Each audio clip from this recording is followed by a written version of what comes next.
পড়বা না, এশার নামাজ পড়বা না।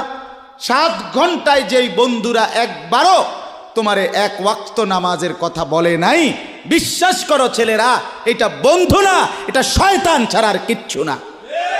এটা ইবলিস বেটা, এটা শয়তান, এটা তোরে শেষ করে দিবে। তোর আখেরাত তো শেষ করবে, তোর দুনিয়া তোরে অকর্মণ্য অপদার্থ বানাইয়া একটা আকামলা বানাইয়া ছেড়ে দিবে।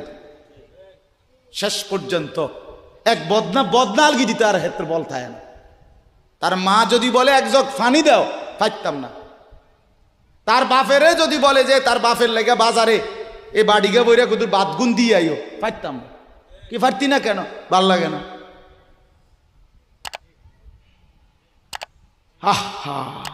গুনাহ, অশ্লীলতা, বেহায়াপনা, উলঙ্গপনা শেষ পর্যন্ত এরকম অপদার্থ বানায়, অকর্মণ্য বানিয়ে দেয়।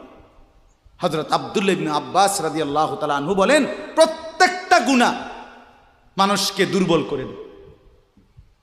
আপনি যতবার নারী দেখবেন ভিন নারী, খোদার কসম আপনার শক্তি সামর্থ্য দুর্বল হবে।